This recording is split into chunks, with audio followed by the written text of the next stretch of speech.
네, 시청자 여러분 안녕하십니까. 센투자플러스의 임동석입니다. 지난 주말 어떻게 즐겁게 잘 보내셨습니까? 요즘 한파가 몰아치더니 지난 주말에는 추위도 조금 주춤한 듯 하더라고요. 저도 일 때문에 좀 강원도 쪽에 잠깐 내려갔다 왔었는데 강원도에 내려갔음에도 불구하고 날씨가 좀 선선하다 싶게 느껴지는 게 이게 서울이라든가 이 수도권 날씨는 더 좋았던 것 같습니다. 그럼 이제 부산이라든가 저희 또 애청자들이 많은 저 경남 쪽이라든가 그쪽에 계시는 분들은 더 좋은 주말 날씨 만끽하셨을 것 같습니다. 자, 즐거운 주말 다들 잘 보내셨으리라 믿고요. 자, 그런데 우리 주말 즐겁게 잘 보내고 왔더니 오늘 월요일 증시 장세는 그다지 좀 밝지는 않습니다. 코스피가 좀 빠졌네요. 한 1% 가까이 빠지면서 장 시작하면서부터 쭉 떨어진 것을 끝내 회복하지 못하고 오늘 한 16포인트 이상 빠지면서 1826으로 장을 마쳤습니다. 반면 코스닥은 장 초반에 빠졌던 급락세를 상당 부분 메우면서 다시 상승 반전시킨 데 성공을 했습니다. 1.34포인트가 오르면서 520선대 다시금 지켜내는 그런 모습을 보였습니다. 자, 오늘 월요일장 약간 양갈래로 갈리면서 시작을 했는데요. 어느 쪽 한쪽으로 방향을 잡았다고 정리하기 힘든 상황이니까 여러분께서 잘 조심스럽게 대응하셔야 되겠습니다. 자, 오늘 센투자플러스 시작하겠습니다. 전화상담 02-3153-2613번, 문자 상담 신청은 013-3366-0110으로 여러분께서 상담 신청하시면 됩니다. 부진하신 분들께서는 벌써 4-5분께서 문자 보내주셨는데요. 저희가 하나하나 지금 옮겨 적고 있습니다. 문자 상담 신청하고 싶으신 분께서는 지금 바로 문자 상담 신청해 주시기 바라고요. 전화 연결도 번호 계속 열어놓고 기다리겠습니다. 자, 먼저 증권사 종목 리포트 정리부터 시작을 해보겠습니다. 동양증권의 김동공 대리를 연결을 해보죠. 안녕하십니까? 네, 안녕하십니까? 네, 자, 오늘은 어떤 종목들에 대해서 소개를 해주겠습니까? 네, 첫 번째로 미래에셋증권에서 발간한 넥센타이어에 관련된 레포트입니다. 본격적인 수익성 개선 추세 확인이란 제목의 레포트였는데요. 4분기 매출액이 4,002억 원, 그리고 영업이익이 437억 원을 달성한 것으로 추정이 되었습니다. 이는 기대치에 부합하는 수준인데요. 매출 증가는 한국과 중국 공장의 타이어 판매가 고르게 증가하였고, 그리고 원재료 투입 단가가 2.5% 이상 하락하였기 때문으로 판단이 됩니다. 2011년 매출은 약 1.4조 원, 영업이익률은 9.9%를 달성한 것으로 추정됩니다. 2011년 천연고무 그리고 합성고무 등 원재료 투입 단가의 급상승으로 인하여 타이어 업체들의 수익성이 크게 하락하였지만 동사는 UHPT라는 이제 타이어 중에서 좀 고급 브랜드인 비중이 이것의 비중 증가로 인한 제품 믹스 개선과 높은 생산 효율을 바탕으로 상대적으로 높은 영업이익률을 달성하였다고 판단됩니다. 2012년 EPS 증가율이 약 54% 정도 될 것으로 기대가 됩니다. 이런 매출 증가는 첫 번째 창녕 공장의 가동으로 인하여 약 260만 본의 타이어가 생산되고 한국의 이제 1공장과 중국 공장의 생산이 각각 4%, 9%가량 증가하는 것, 그리고 세 번째 ASP가 약 3에서 4% 증가되기 때문인데요. 수익성 측면에서 보면은 2012년 원자재 가격이 2011년 4분기 대비 약 6에서 7% 하락을 하였고 판가 인상을 통하여 OE 사업 부분의 영업이익률이 BEP 수준에서 1에서 2% 상승하며 수익성이 높은 UHPT와 친환경 타이어의 비중 확대로 제품 믹스가 개선되어 영업이익이 크게 증가될 것으로 전망이 됩니다. 이를 바탕으로 동사의 2012년 EPS는 전년 대비 약 54%가량 증가할 것으로 전망이 됩니다. UHPT 수요 증가와 해외 OE 사업 증대로 사업 확대로 브랜드 가치가 계속해서 상승할 것으로 기대가 됩니다. 2011년 넥센타이어의 UHPT 매출 비중은 약 34%이고 물량 기준으로는 약 30% 수준입니다. 동사는 2012년 UHPT 생산량 비중을 32%로 확대할 계획입니다. UHPT는 일반 타이어 대비 ASP와 수익성이 높기 때문에 UHPT의 비중 확대는 동사의 수익성 향상에 긍정적으로 작용할 전망입니다. 또한 동사의 높은 UHPT 생산 능력은 해외 OE 사업 확대에도 긍정적으로 작용할 것으로 판단이 됩니다. 글로벌 완성차 업체들은 UHPT의 적용을 확대하는 추세인데요. 그러나 타이어 업체들의 UHPT 생산 능력은 수요 대비 부족한 상황이기 때문에 동사의 UHPT 생산 능력은 많은 완성차 업체들에게 새로운 경쟁력으로 부각될 전망입니다. 동사는 지난해 미쓰비시와 UHPT 공급 계약을 체결을 하였고요. 그리고 지속적으로 해외 OE 사업 가운데 OE 사업 확대가 계속해서 확대가 가능할 것으로 전망이 됩니다. 해외 OE 사업 증대는 동사의 브랜드 가치를 향상시켜 교체용 타이어의 매출 증가로 이어지고 글로벌 탑 타이어들과의 판매가 차이를 좁히는 데 중요한 역할을 할 것으로 판단이 됩니다. 이런 이유로 넥센 타이어 목표 주가 25,000원을 제시를 하였습니다. 두 번째로 하나증권에서 발간한 BHI에 관련된 레포트입니다. 2011년 신규 수주가 7억 7천억 원을 돌파를 하고 있습니다.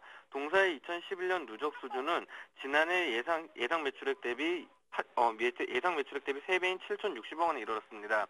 삼성 엔지니어링과 삼성물산 그리고 대림산업 등으로부터 수주한 HRSG가 약 5천억 원으로 전체 수주의 49.6%를 차지했으며 포스코와 대림산업 등으로부터 수주한 보일러가 1,165억 원으로 16.5%, 그리고 한국전력과 ALSTOM이라는 아스톤 파워 등에서 수주한 열교환기가 608억 원으로 8.6%, 도시바와 MHI 등에서 수주한 BOP가 약 856억 원으로 12.1%를 차지를 하였습니다. 2010년 말 수주 잔고 4,334억 원, 그리고 2011년 신규 수주 7,060원과 2011년 매출액 2,362억 원을 감안하면 동사의 지난해 말 수주 잔고는 약 8,732억 원 수준에 이를 것으로 추정이 됩니다. 또한 이러한 수주 호조로 동사의 HRSG 글로벌 MS는 2011년 3분기 누적 기준 4위를 기록 중이며 연간으로는 두산중공업을 노리고 3위를 기록하는 것이 가능할 것으로 전망됩니다. 그리고 발전 플랜트 업황 호조가 지속되고 있습니다. 정유, 석유화학 가스 등 플랜트 투자의 경우 유가 및 글로벌 경기와 파이낸싱 환경 등에 따라 부침이 심하지만 동사의 주력 비즈니스인 발전 시장은 각국의 장기 전력 수요 전망에 근거한 예산 집행으로 상대적으로 안정적인 특징이 있습니다. IEA 전망에 따르면은 2007년 기준으로 약 4,500기가와트 수준인 전 세계 발전 설비 용량은 2020년까지 약 1,666기가와트의 증설이 이루어질 것으로 전망이 됩니다. 동기간 동안 노후 발전 설비 해체량이 약 500에서 600기가와트 수준으로 예상되는 점을 감안한다면 총 시설 용량은 2000기가와트를 상회할 것으로 판단이 됩니다. 이는 연간 약 200기가와트 내외의 발주량으로 과거 10년 평균 대비 약 1.6배나 높은 수준이며 특히 이 기간 동안 증설될 발전 설비 중 약 52%가 동사의 주력 부문인 석탄 및 석유, 가스를 원료로 하는 화력발전과 원자력 발전일 것으로 예상되고 있어 우호적인 영업 환경이 조성될 전망입니다. 올해도 역시 수주 호조가 지속될 전망입니다. 화력발전은 원자력과 신재생 에너지 발전의 비중 확대에도 불구하고 여전히 세계 발전 시장의 주축으로 유지될 전망입니다. 가스 복합 화력발전소 비중이 높은 중동 시장의 성장과 동시장에서의 한국 EPC 업체들의 MS 증가는 HRSG 글로벌 MS가 3, 4위인 동사에 안정적인 기회를 제공할 것으로 판단이 됩니다. 또한 동남아시아와 남아메리카 국가들의 석탄 화력발전소 건설은 동사가 새로 진입하고자 하는 PC 보일러 부문에서의 기회를 만들어줄 것으로 기대가 됩니다. 올해 국내에서도 가스 복합 화력 발전소가 대규모로 발주될 예정인 점도 참 긍정적입니다. 이를 통해서 BHI 목표 주가 3만 원을 제시를 하였습니다. 마지막으로 부국증권에서 발간한 코텍에 관련된 레포트입니다. 모든 것이 잘 돼가고 있다라는 제목이었는데요. 카지노용 모니터 업황이 호조를 띠고 있습니다. 코텍의 2011년 실적은 좋았습니다. 하지만 2012년 전망은 2011년보다 더욱 긍정적입니다. 우선 주력 사업 부분인 카지노용 모니터를 살펴보면 카지노 사업이 2011년 하반기부터 뚜렷한 회복세를 나타내고 있고 자체 개발 제품인 KTMP가 WMS, IGT 등으로 추가 공급할 예정입니다. 특히 2012년은 MLD의 교체 수요가 발생한다는 점이 긍정적입니다. 일반적으로 카지노용 모니터의 경우 수명이 3.5년이며 이는 2008년부터 공급을 시작했다는 점을 감안하면 2012년 하반기부터는 본격적인 교체 수요가 나타날 것으로 기대가 됩니다. 참고로 2008년과 2009년 IGT에 공급된 MLD 수량은 각각 5,200대 그리고 14,600대 수준이었습니다. 이에 따라 올해 카지노용 모니터 예상 매출액은 지난해보다 12.1% 늘어난 1,100억 원을 기록할 것으로 추정이 됩니다. 그리고 전자칠판 사업 부분도 올해부터 가시화가 됩니다. 스마트형 전자칠판은 지난 3분기까지 주력 판매처인 북미와 유럽 시장의 수요가 둔화되면서 판매가 부진했습니다. 그러나 포디움 출시로 4분기부터 매출이 회복되고 있으며 55인치 모델이 2분기에 추가되고 65인치 모델도 개발 중에 있어 올해부터는 실적이 가시화될 것으로 기대가 됩니다. 전자칠판은 대당 가격이 고가입니다. 약 대당 3,000달러에서 8,000달러이기 때문에 북미와 서유럽 등 선진국의 기업체 그리고 학교 정부기관에서 구입하는 경우가 대부분입니다. 따라서 경기가 회복될 경우 코텍이 독자 개발한 LCD 기반의 전자칠판이 기존 프로젝트 방식의 제품을 대체하며 폭발적인 성장이 가능할 것으로 전망이 됩니다. 성장 잠재력이 높은 의료용 모니터 사업 또한 매력적입니다. 의료용 모니터 부분의 매출액도 서서히 늘어나고 있는 추세로 보이고 있습니다. 지난 10월부터 G향 제품 매출이 월 10억 원 수준까지 높아져 올해부터는 가파르게 외형이 늘어날 것으로 예상되고 아직은 초기 단계인 초음파용 모니터만 생산하고 있으나 향후 고부가가 제품인 임상용과 수술용까지 확대할 예정에 있어 매우 큰 신규 사업 부분이라고 할 수가 있습니다. 이 같은 점들을 볼 때 코텍의 목표 주가 18,000원을 제시를 하였습니다. 이상입니다. 네, 자 지금까지 동양증권의 김동공 대리와 함께 넥센타이어, BHI, 코텍 이 세 종목에 대해서 여러분께 증권사에서 주목하고 있는 이유에 관해서 상세히 설명을 드렸습니다. 잘 한번 살펴보시기 바랍니다. 오늘 말씀 감사합니다. 네, 감사합니다.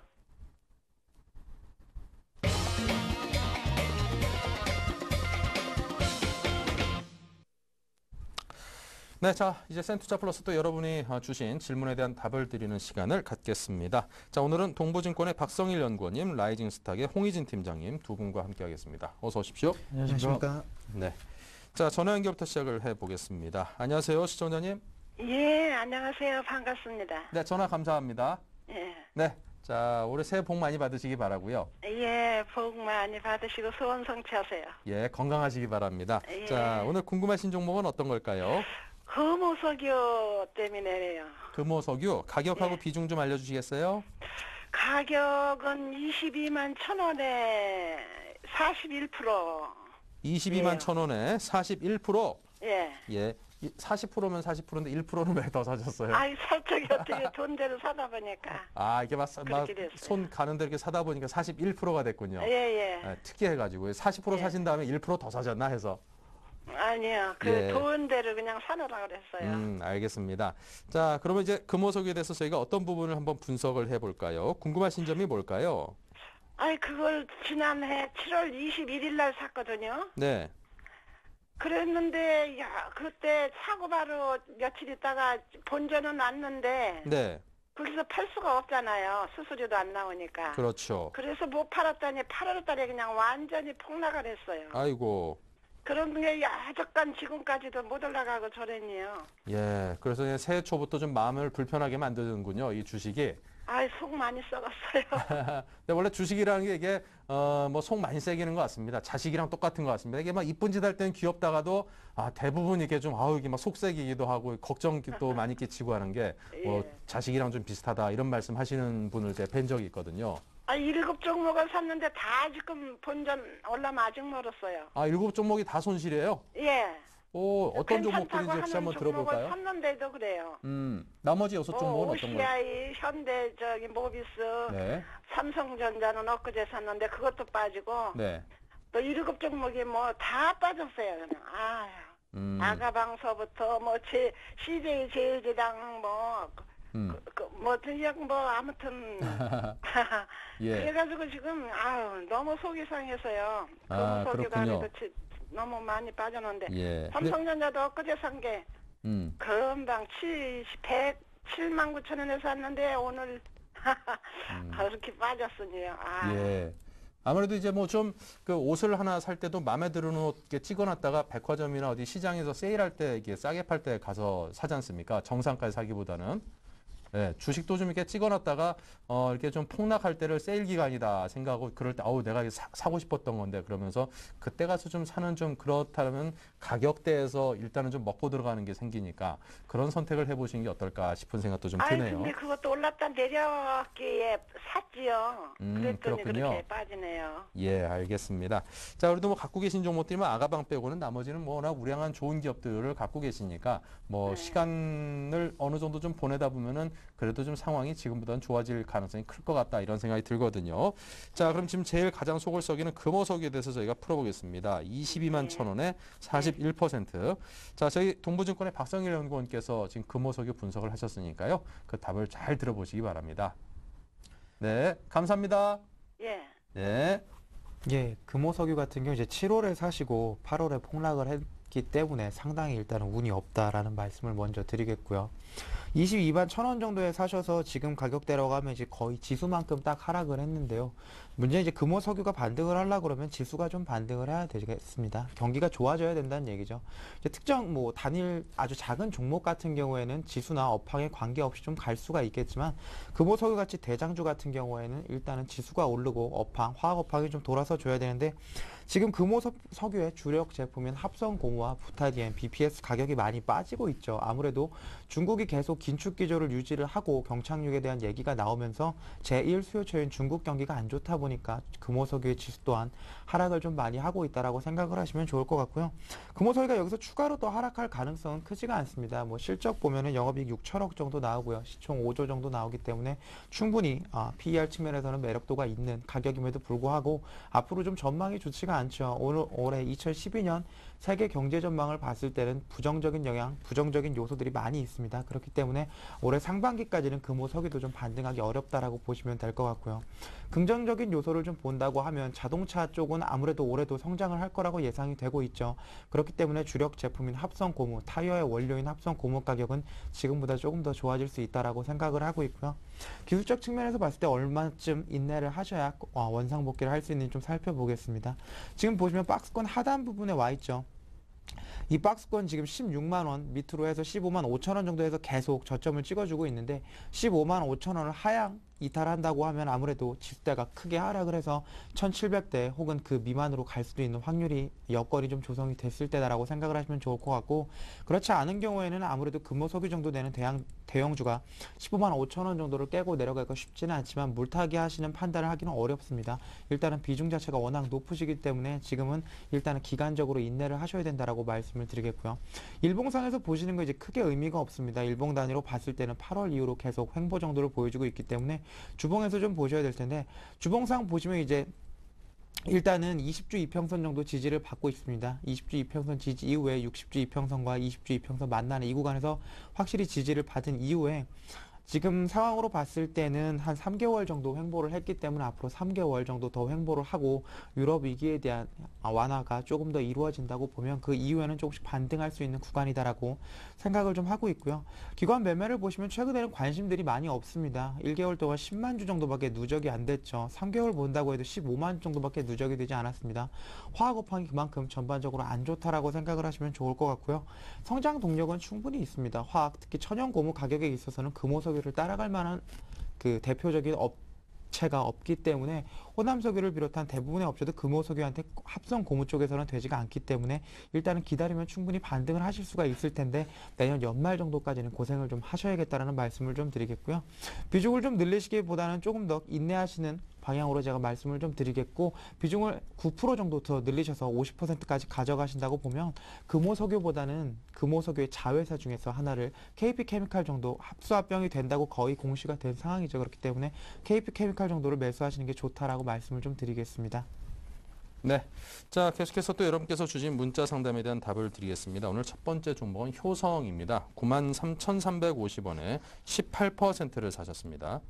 자, 효성 같은 경우에는 사업부가 굉장히 좀 다양하게 좀 있죠. 뭐 중공업 사업부, 그다음 화학 섬유, 그다음에 지금 뭐 타이어 코드 같은 부분도 있고 산업 자재 부분도 있습니다. 일단은 보시면 아시겠지만은 영위하고 있는 사업부마다 일단 시장 규모도 굉장히 좀 좋겠죠. 화학 섬유 같은 경우에는 뭐 스판덱스나 나일론, 그러니까 폴리에스터 같은 경우에도 지금 최근에 보시면 아시겠지만 아웃도어 시장의 성장으로서 상당히 그 부분에 대해서도 일단은 같이 동반 좀 성장을 하고 있고 그다음에 중공업 부분, 그러니까 변압기 쪽에 대해서도 그렇고 그러니까 지금 사회 지금 인프라 투자가 지금 수출되는 물량이 상당히 좀 많은데 그 부분에 대해서도 일단은 매출 증가 상당히 좀 긍정적이다라고 지금 말씀을 드릴 수가 있을 것 같고요.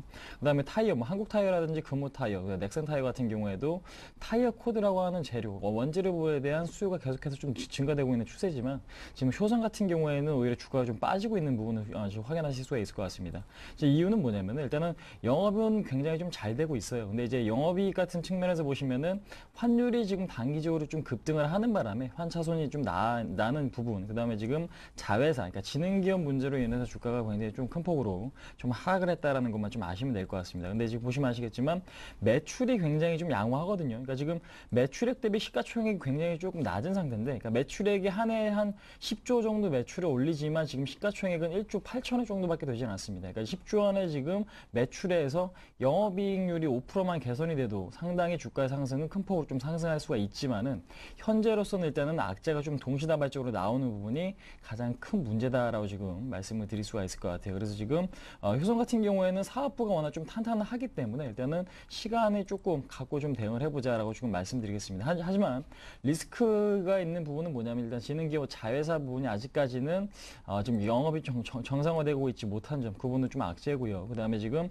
부채 비율이 계속해서 좀 증가되고 있다는 부분이겠죠. 그 부분도 일단은 단기적으로는 그 큰 악재가 좀 될 수 있기 때문에 이 부분이 어느 정도 좀 바닥을 다지고, 그러니까 좋아지는 부분을 좀 확인하신 뒤에 좀 장투를 하시는 게 좀 좋겠다라고 지금 말씀 한번 드려보도록 하겠고, 일단 효성 같은 경우에는 5만 원 선이 지금 가장 강력한 지금 지지선으로서 확보가 돼 있습니다. 근데 이제 주가 자체가 기관의 매도가 상당히 좀 커지고 있죠. 그러니까 외국인의 지분율은 큰 변화는 없지만은 기관의 매도로 인해서 주가 자체가 상당히 좀 좋지 못한 흐름을 좀 보여주고 있는데, 그러니까 이렇다 할 지금 호재가 없는 상황이 가장 큰 악재라고 생각하시면 될 것 같아요. 근데 이제 영업이익 흑자 전환이라든지 아니면 뭐 사업부에 대해서 뭐 큰 폭으로 매출 증가라든지 이 부분, 아니면 지능기업 자회사 부분에 대해서 리스크가 어느 정도 좀 해소가 된다는지, 그러니까 이 부분이 어떤 긍정적인 뉴스가 나온다라면은 바닥을 좀 찍고 나서 일단은 주가가 좀 반등을 보여줄 가능성이 높습니다. 하지만 현재로서는 일단은 5만 원 선이 다시 한번 좀 지켜지고 나서 그 부분이 가장 강력한 지지선으로 좀 구축이 된다라면은 그 구간에서 오히려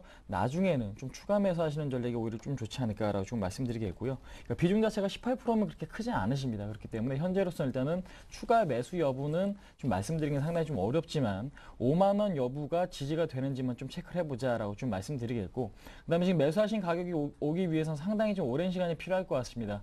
481선이 돌파가 되어야 되는데 현재로서는 지금 21선도 뚫지 못하는 상황이기 때문에 이 선까지 돌파가 되기 위해서는 상당히 좀 오랜 시간이 걸릴 수 있다라는 부분 좀 염두를 해두시고 좀 투자를 하시자라고 좀 말씀드리겠고요.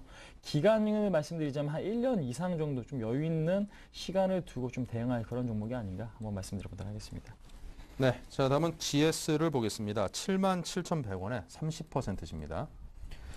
GS의 사업 구조를 보면 GS는 아무래도 지주사죠. 그렇기 때문에 자회사들이 조금 벌어줘야 GS가 좀 수익이 많이 날 텐데 지분법이익이 92%입니다. 그렇기 때문에 GS 리테일, 글로벌, 칼텍스, 홈쇼핑에서 좀 벌어줘야 되는데 전반적으로 좀 생각을 해보면 리테일 쪽은 크게 성장세를 보일 수가 없죠. 아무래도 편의점 확충 같은 게 국내에서만 이루어진다고 보면, 중국 쪽 수요가 좀 많이 증가하지 않는다고 보면 국내 시장은 좀 한계가 있고요. 올해 2012년 전망치를 보더라도 내수시장 침체, 가계부채에 따른 내수시장 침체는 어느 정도 기정사실화되어 있기 때문에 리테일에서 기대하기는 좀 힘들고요. 글로벌이야 뭐 무역이나 상사 쪽에서 얻어오는 게 경기가 아무래도 회복이 돼야 될 테고요. 칼텍스는 정유 가격이 좀 올라야 될 텐데 올해 국제유가 전망치는 지금 평균 100달러 정도를 약간 상회하고 있는 상황이죠. 물론 중동 쪽에서 조금 국제유가가 상승할 수 있는 요소들이 발생을 하고 있긴 하지만 리비아 사태가 진정이 됐고 리비아 쪽 수요가 계속해서 증가를 하고 있기 때문에 리비아 쪽 공급이 계속 증가를 하고 있고 세계 경제 수요는 좀 위축이 되고 있기 때문에 아무래도 100달러 정도에서 오락가락하는 정도를 보여줄 것 같고요. GS 홈쇼핑만 유일하게 성장을 좀 하고 있죠. 중국 시장에서 조금 잘 나가고 있고 중국이 내수 시장을 올해보다 조금 더 확대해 줄 거라는 전망이 가능하면서 GS 홈쇼핑만 좀 벌어주고 있습니다. 2010년 대비해서 2011년에 6천억 정도 감소를 했습니다. 이익이. 그렇기 때문에 GS 같은 경우에는 올 한 해도 그렇게 쉽지 않다라는 걸 쉽게 예측을 하실 수가 있겠고요. GS 같은 경우 지금 차트를 좀 보면서 설명을 드리면 계속해서 횡보하는 모습을 좀 보여주고 있죠. 직전 저점이었던 47,850원을 깨고 내려가고 있지는 않지만 5만 원대를 좀 간신히 지켜주는 모습을 보여주고 있고요. 기관 매매 상황을 보더라도 지금 기관 누적으로 계속 매도를 하고 있습니다. 내수 시장에 대한 기관의 기대가 그만큼 크지 않다라는 걸 좀 반등을 하고 있고요. 그렇기 때문에 지금 가격 71,700원까지 매수 기다리시는 데는 조금 더 시간이 걸리겠다라는 말씀을 드리겠습니다. 중기적으로 봤을 때 GS가 반등을 못할 만한 여지는 분명히 없죠. 우리나라는 대기업 위주로 정부 정책을 좀 피고 있기 때문에 중장기적으로 일단은 호황 사이클에 들어가게 되면 대기업이 대부분의 수혜를 다 가져가고 있습니다. 그렇기 때문에 영업이익이나 단기 순이익 같은 경우에도 급증을 할 만한 요소가 있지만 일단은 불황인 상황에서는 크게, 그리고 내수 시장 주력인 GS는 지금 상황에서는 뚜렷한 방법은 없다라고 판단을 하시면 좋을 것 같고, 비중 30%에 71,700원이시기 때문에 일단은 기간적으로 좀 인내를 하시는 방법뿐이 없습니다.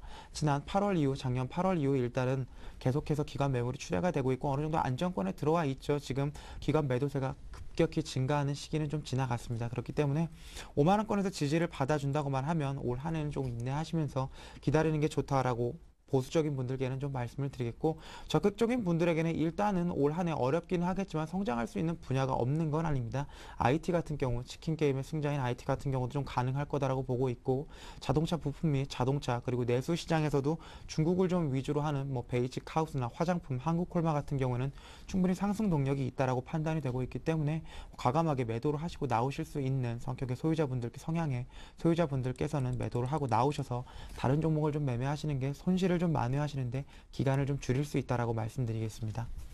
네. 자, 오랜만에 좀 관심을 또 끄는 종목이네요. 아이마켓 코리아인데요. 18,350원에 사셨고 30%십니다. 네. 아이마켓 코리아 같은 경우에는 삼성 쪽에 일단은 지분이 있었는데 이제 인터파크 쪽으로 넘어갔습니다.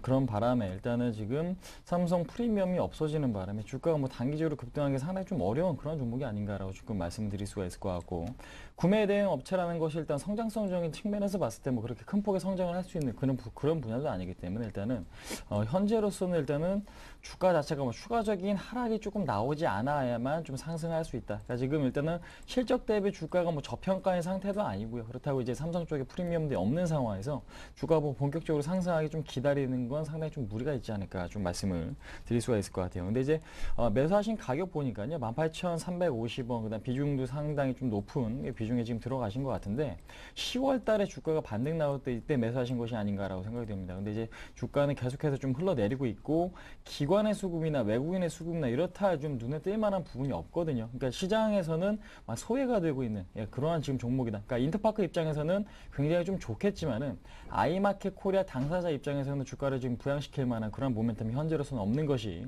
일단 상당히 좀 부정적이다라고 조금 말씀드릴 수가 있을 것 같습니다. 그렇기 때문에 수급 상황에 조금 더 집중을 해서 지금 일단은 지금 수급 상황에 주목을 해가지고 일단은 주가를 좀 판단해 보시는 게 좋을 것 같은데, 현재로서는 일단 15,000원이 좀 강력한 좀 지지선이 좀 돼야 될 텐데요. 일단은 여기서 무너질지 아니면 추가적인 상승이 나올지는 조금 더 지켜봐야 될 것 같습니다. 그래서 지금 15,000원이 일단은 이탈이 된다라면 그때는 이제 비중을 절반 정도 좀 줄이시고 나서 주가의 흐름을 좀 다시 지켜보시는 전략이 상당히 좀 좋지 않을까. 왜냐면은 30% 비중이 그렇게 작은 비중은 아니기 때문에 일단은 리스크 관리에 조금 더 힘을 쓰는 게 좀 좋을 것 같다라고 조금 말씀드릴 수 있을 것 같고, 오늘 같은 경우에 다행스럽게 15,000원을 좀 지지하면서 밑꼬리가 달린 부분은 그나마 좀 긍정적이기 때문에 15,000원이 지지가 될 경우에는 일단은 18,000원까지의 반등을 좀 기대를 해볼 수가 있을 것 같습니다. 그래서 지금 두 가지 전략이 있는데요. 그러니까 지금 15,000원이 이탈이 된다면 일단 절반의 비중을 좀 줄이시고 나서 주가의 흐름을 좀 다시 지켜보시는 전략. 그러니까 확실한 바닥 구간에서 매수 타이밍을 다시 노리시는 게 좋을 것 같고, 나머지 그러니까 지금 밑으로 빠지지 않고 올라갈 경우에는 18,000원 부근에서 일단은 전략 매도 후에 일단은 종목의 흐름을 다시 지켜보시는 게 상당히 좀 좋거나 아니면 다른 종목 쪽으로 좀 갈아타시는 전략이 상당히 좀 좋지 않을까 한번 말씀드려보도록 하겠습니다. 네. 자, 다음은 큐리어스 보겠습니다. 2,250원에 15%입니다. 네, 큐리어스 같은 경우는 일단 재무 상황에서는 상당히 어렵죠. 그렇기 때문에 3개년 연속 적자를 기록을 했고요. 3월 달에 감사 의견 거절이 나올 수 있습니다. 그렇기 때문에 이렇게 작은 종목은 적극적으로 좀 매매를 하시기보다는 소액만 가지고 베팅을 하시는 게 좋겠다라고 말씀을 좀 드리겠고요. 지금 매수하신 가격대가 상당히 높은데 아무래도 플렉시블 디스플레이에 대한 기대가 좀 많이 높아져서 상보나 아이 컴포넌트 등이 동양텔레콤도 마찬가지고 좀 많이 올랐을 때 매수를 하셨다라는 생각이 좀 들고 있고요. 이제 CES가 시작이 됐습니다. 그렇기 때문에 더 이상 플렉서블 디스플레이에 대한 언급들은 이제 CES 기간이 끝난다고 하면 되지 않을 거다라는 판단이 좀 되고 있고요. 그렇기 때문에 큐리어스는 당장 손실을 보셨다고 하더라도 지금 매수하신 가격대에서 많이 하락을 하셨음에도 불구하고 1,600원 밑으로 이탈을 한다고 보면 여기서 매도를 하시는 게 좋습니다. 지금 차트를 좀 보시면 이 부분에서 좀 거래량이 터져줬죠. 거래량이 터져주면서 계속해서 밑에서 매집하신 분들이 털고 나오는 모습을 보여주고 있습니다. 오늘도 좀 윗꼬리를 많이 달았고요. 양봉이 나오는 날은 거래량이 별로 없습니다. 거래가 없이 올렸다는 것 자체가 어떤 모멘텀이 있다라고 판단을 하기는 좀 어렵고요. 지금 2,200원, 2,000원에서 2,200원대에 매수하신 분들이 굉장히 많기 때문에 1,600원도 올라와서 2,000원을 깨고 올라가는 게 쉽지는 않은 상황입니다. 지금 차트 모양을 보셔도 아실 수가 있겠지만, 그리고 거래가 붙은 지 좀 오래됐죠. 거래가 붙지 않다가 최근에 이제 물량이 계속 나와주고 있는 구간이기 때문에 지금 상황에서는 뭐 매수하신 가격대까지 기다리시는 건 조금 어렵겠다라는 말씀을 좀 드리겠고, 그렇기 때문에 내일이든 모레든 좀 반등을 한다고 하면 지속적으로 좀 비중을 좀 줄여 나가시고, 작은 종목들 중에서도 일단은 재무 상황이 좀 좋고 앞으로 좀 상승 모멘텀이 있는 것들을 좀 매매를 하시는 게 좋겠다라고 말씀을 드리겠고요. 테마도 지금 순환매가 계속 일어나고 있기 때문에 이미 한번 올랐던 테마보다는 아직 움직이지 않은 테마들 위주로 해서 좀 기다리시면서 매매하시는 전략 말씀을 좀 드리겠습니다. 네, 자 계속해서 또 전화 연결 한 통 돼 있습니다. 안녕하세요, 시청자님. 네, 안녕하세요. 네, 전화 감사합니다. 네, 네, 자 어떤 종목에 대해서 저희가 풀어보도록 할까요? 네, 동부 하이텍이고요. 동부 하이텍. 예, 네. 매수가는 네, 7,630원이고 20%입니다. 네, 7,630원에 20%. 예, 궁금하신 점은 어떤 걸까요? 네, 이게 음. 산지 한 열흘 된 것 같은데요. 열흘이요. 네, 네. 거기서 계속 왔다 갔다 하고 올라가지가 않네요. 예, 예, 이게 제가 단기로 보고 좀 들어갔는데, 네, 예, 단기로 만 원까지 갈 수 있을까요? 10,000원 정도를 목표가로 삼고 계시는군요. 네네. 그러면 기간이 얼마나 좀 걸릴라는지 그게 좀 야, 그다음 10,000원 궁금합니다. 정도 간다면 거의 한 30% 정도 수익을 날 거를 지금 기대를 하시는 건데, 네. 지금 뭐 업황이라든가 또 전체적인 시장 상황이 지금 30% 정도 수익을 단기에 올리기를 바랄 만한 그런 상황인지에 대해서 한번 점검을 해볼 필요가 있지 않을까요? 어렵나요? 이 종목이 어렵다는 것보다도 이 사실 네. 그 30% 수익이라는 게 이 10년치 정기예금 이자하고 비슷한 거거든요. 그렇죠. 예, 지금 은행에 뭐 돈 넣어봤자 뭐 실제로 내 손에 쥐는 게 한 3% 쥐어질려나? 한 그 정도인데 그거를 네. 단기라 하면 뭐 한 두세 달 정도를 생각을 하시는 것 같은데 맞나요? 단기 두세 달? 예, 예. 예, 두세 달 안에 중기로도 생각하고 있는데요. 일단 네. 요즘 이제 아직 막 대형주, 음, 소형주만 움직이는 것 같아가지고요. 네. 예. 물론 뭐 바람만 뭐 잘 탄다면야 두세 달에 뭐 한 서너 배 가는 종목들도 있긴 합니다만 이제 항상 이게 네. 상식적인 선에서 일반적인 케이스를 놓고 봐야 되기 때문에 단기에 네네. 30% 이게 눈높이를 좀 낮춰주셔야 되지 않을까 싶은 생각이 살짝 드네요. 그래야 되겠습니까? 야, 예. 자, 그러면 이제 우리 홍희진 팀장께서 제가 말씀드리기는 좀 이게 조금 어렵고 홍희진 팀장께서 이 동부하이텍 과연 단기로 한 30% 정도 수익이 날 수 있는 종목인지에 대한 점검을 한번 해보도록 하지요. 네. 예, 같이 한번 잘 한번 들어보시죠. 네네. 네, 감사합니다.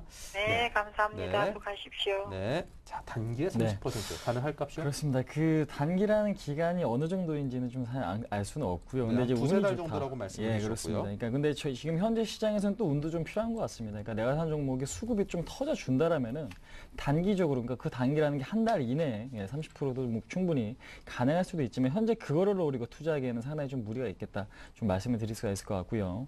그러니까 동부하이텍 같은 경우는 지금 사업이 지금 파운드리 사업을 하고 있습니다. 그러니까 시스템 반도체 제조를 반도체 제조를 생산하고 있는데 일단은 지금 시스템 반도체 분야에서 삼성전자가 어느 정도 좀 캐파가 좀 커져야만, 그러니까 매출액 비중이 상당히 좀 높아져야만 일단은 그 이 밑에 종목들이 상당히 좀 갈 수가 있는데 아직까지는 지금 상당히 좀 좋은 흐름을 좀 보여주고 있지 못하다. 그러니까 지금 뭐 삼성전자 매출이 좀 커진다고 해도 동부하이텍이 반드시 매출 증가 쪽으로 이어지지는 않거든요. 왜냐하면 우리나라 기업이긴 하지만은 수입업체 다른 업체들도 상당히 좀 기술력이 좋은 기업들도 많기 때문에 그런 부분을 좀 생각을 해보시자라고 좀 말씀드릴 수가 있을 것 같은데. 하지만 근데 이제 긍정적인 부분은 뭐냐면은 삼성전자가 이제 LSI 투자를 이제 올해 8조 원의 투자를 예상을 하고 있습니다. 그러니까 메모리 쪽보다 더 많은 투자를 시스템 반도 쪽에서 이제 하겠다라고 지금 투자 발표를 했죠. 이 부분은 상당히 좀 긍정적이다라고 지금 말씀을 드릴 수가 있을 것 같고 아무래도 동부하이텍의 기술력이 조금 더 좋아진다라면은 큰 폭의 매출 증가는 가능하겠지만 현재 시점 그것을 조금 기대하기에는 상당히 좀 애매한 부분이 많죠. 그러니까 지금 아무래도 이런 부분이 기업이 해결해야 될 문제이기 때문에 장기적으로 봤을 땐 가능하겠지만 그렇지 못하다라면 시장에서 도태될 수도 있는 그런 상황까지 올 수도 있기 때문에 그러한 부분을 너무 긍정적으로 보시기보다는 일단은 현재로서는 좀 수급 상황에 좀 맞춰서 매매하시는 게 좀 더 바람직하지 않을까라고 좀 말씀드리겠고 동부하이텍은 여지까지도 계속해서 좀 적자인 기업입니다. 이런 부분을 봤을 때는 상당히 조금 리스크 요인도 있기 때문에 일단은 좀 단기적으로 봤을 때는 수급선, 그러니까 지금 21선, 이 21선만 이탈하지 않는다라면 윗방향으로 보시는 게 좀 맞다라고 좀 말씀드리겠고요. 차트 흐름 보시면서 간단하게 좀 언급 드려보도록 하겠습니다.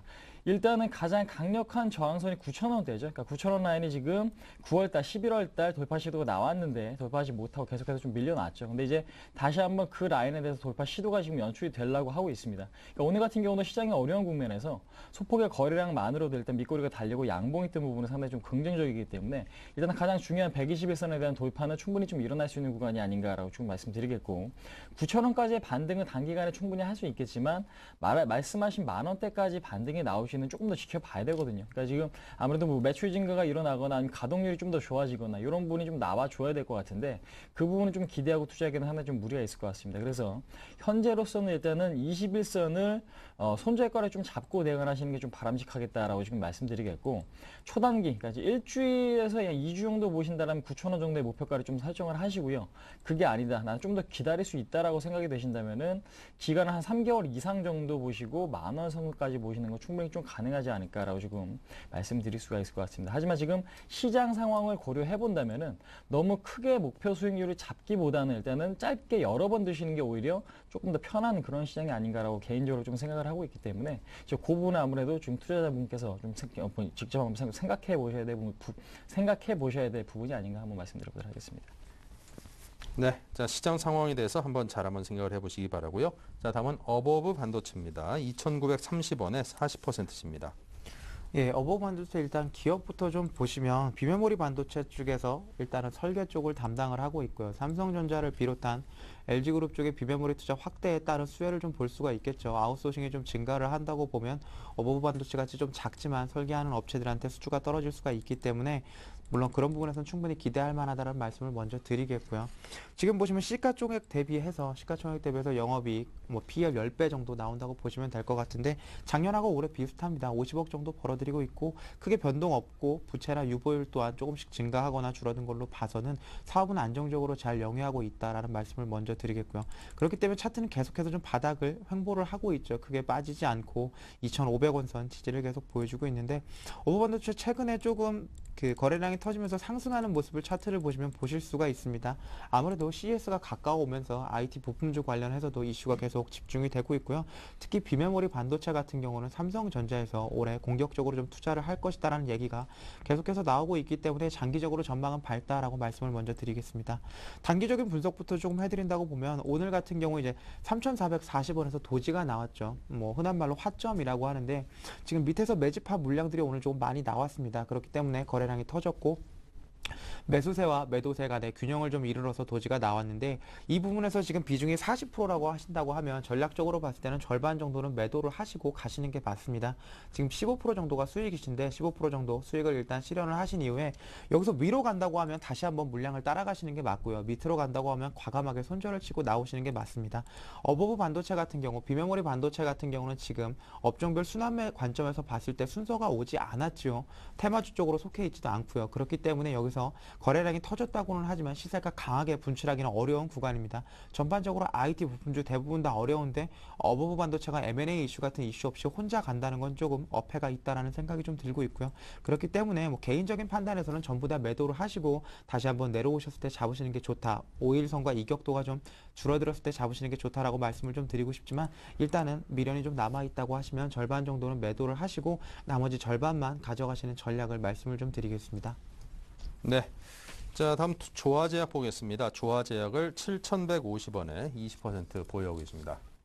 자, 조화제약 같은 경우는 오늘 뭐 줄기세포 관련주로 해서 좀 급등이 나왔습니다. 뭐 메디포스트랑 부광약품 쪽에서 좀 상한가가 나오면서 관련주들이 상당히 좀 좋은 흐름을 보였는데 일단은 이중과 꼭 같은 테마겠죠. 그러니까 신약 개발, 그러니까 출시에 대한 기대감이 상당히 좀 높다라는 부분인데 일단은 그렇습니다. 그러니까 주가라는 것은 같은 악재에 지금 덜 민감한, 그러니까 지금 악재가 처음 발생했을 때보다는 두 번째 발생했을 때는 그 부분에 대한 내성이 생기고요. 그러니까 반대로 호재 같은 경우에도 같은 호재가 두 번 발생한다면 첫 번째보다 그 상승 탄력은 상당히 좀 줄어들 수밖에 없습니다. 그러니까 지금 줄기세포 관련주도 좀 마찬가지 흐름이 연출이 되지 않을까라고 지금 말씀을 드릴 수가 있을 것 같은데 그렇기 때문에 조화제약 같은 경우도 지금 단기적으로 오늘 좀 급등이 좀 나왔죠. 9% 이상의 좀 급등이 나왔는데 아무래도 윗꼬리가 달린 부분은 그렇게 좀 긍정적인 부분만은 좀 아니다라고 조금 말씀드리겠고 그 다음에 지금 장기 이평선, 그러니까 장기 저항선이겠죠. 장기 저항선 6,650원을 뚫어냈기 뚫어냈기 때문에 주가는 한 단계 레벨업이 충분히 가능하겠죠. 하지만 그 뚫린 저항선에 대해서 지지 테스트가 반드시 한 번은 다시 한번 좀 나와야만 주가는 좀 더 큰 폭의 상승을 나타낼 수 있지, 바로 지금 다이렉트로 주가가 급등이 일어나는 것을 그렇게 오래가지 못한다라는 것만 좀 기억을 하시면 될 것 같습니다. 그래서 지금 일단은 오늘 지금 고점에 대한 돌파 시도가 내일 다시 한번 나올 가능성이 굉장히 큰 시점이거든요. 그 이유는 뭐냐면은 거래량이 실리고 양봉이 떴고요. 그 다음에 지금 오늘 매수세가 상당히 좀 강했기 때문인데, 내일 일단은 8,000원권 위에서는 일단은 차익 실현을 하시고 나서 조정을 좀 기다려 보시자라는 의견을 좀 드려보도록 하겠습니다. 아무래도 좀 장기적으로 봤을 때 이 종목, 그러니까 6,650원 구간이 상당히 좀 오랫동안 형성된 고점인 만큼 지지 테스트는 반드시 한번 좀 있어야만 주가는 좀 더 큰 폭의 상승이 좀 가능할 것 같기 때문에, 현재로서는 8,000원 이상권에서 한번 지금 매도를 하시고 나서 조정이 한 7,000원대 초반까지 나온다라면은 그때 이제 제 매수 타이밍을 노리시는 것이 오히려 좀 좋을 것 같다. 그러니까 지금 추가적으로 계속해서 급등하시는 거 노리시다가는 오히려 갖고 계신 수익도 다 까먹는 수가 생기기 때문에, 일단은 8,000원권 위에서는 정리하시고요. 그 다음에 지금 나머지 7,000원권 초반에 가서 다시 한번 재매수하시는 타이밍을 좀 노려보자, 한번 말씀드려보도록 하겠습니다. 네, 자 다음은 멜파스입니다. 28,100원에 15%입니다. 예, 멜파스 같은 경우는 상당히 좋은 업체죠. 정전용 터치 패널 컨트롤러 칩에 대한 원천 기술을 보유하고 있기 때문에 원천 기술에 대한 훼손이 일어나지 않는다고만 보면 멜파스는 충분히 상승할 만한 업체입니다. 오늘 같은 경우에는 이제 이게 차트가 잘못 나오고 있는데, 네. 예, 멜파스 같은 경우에는 오늘 같은 경우 상당히 상승을 했죠. 그렇기 때문에 뭐 중기적으로 봤을 때도 멜파스는 상승할 여력은 충분하다고 보고 있습니다. 근데 문제라고 한다면 아무래도 그 멜파스가 가지고 있는 원천 기술과 맞먹는 기술을 삼성전자 측에서 계속해서 개발을 하고 있죠. 단기적으로 봤을 때는 어느 정도 개발이 됐기 때문에 지금 상황에서는 멜파스의 삼성전자 공급 물량은 어느 정도 줄어들 수밖에 없습니다. 그럼에도 불구하고 멜파스 같은 경우에는 지금 아이패드를 비롯한 스마트폰 확대에 따른 직접적인 수혜를 받고 있습니다. 계속해서 삼성전자에서 이제 신제품을 내놓는다고 하면 그 제품에 들어가는 직접적인 비율은 질겠지만, 왜냐하면 삼성전자의 그 점유율 자체가 계속 상승을 하고 있기 때문에 멜파스 같은 경우는 충분히 수혜를 아직도 누릴 수 있는 종목이다라는 말씀을 드리겠고요. 무상증자한 지 이제 시간이 꽤 지났습니다. 그렇기 때문에 무상증자 물량들은 어느 정도 다 소화가 된 과정이고요. 상장 당시에는 이제 7만 원을 호가하던 굉장히 비싼 종목이었는데, 지금 같은 경우는 2만 원대에서 충분히 좋은 모습 보여주고 있죠. 그렇기 때문에 중장기적으로 봤을 때 멜파스는 올 한 해 스마트폰 수혜를 분명히 받을 수 있는 종목이기 때문에 매수해서 계속 보유하시는 전략을 좀 추천을 드리겠습니다. 네. 자 다음은 일진전기입니다. 12,650원에 15%를 찾았네요. 자, 일단은 지금 일전기 같은 경우에는 전압선과의 뭐 변압기, 개폐기 등을 생산하고 있는 기업이겠죠. 아무래도 전력망과 상당히 좀 밀접한 좀 관련이 있다라고 좀 말씀드릴 수가 있을 것 같은데, 최근에 주가 상승은 일단 그렇습니다. 제가 보는 관점에서 삼국전력의 지금 주가가 상당히 좀 많이 오르고 있죠. 그러니까 지금 추가적으로 지금 전기료 인상에 대한 기대감이 좀 남아 있다라는 부분. 그러니까 이 부분이 아무래도 한국전력의 주가를 좀 이끌고 있다라고 보시면 될 것 같은데, 그 밑에 뭐 LS 한전이나 LS나 일진전기의 흐름도 같이 좀 덩달아 좀 좋아지는 흐름이 좀 연출이 되고 있다라고 지금 말씀을 드릴 수가 있을 것 같습니다.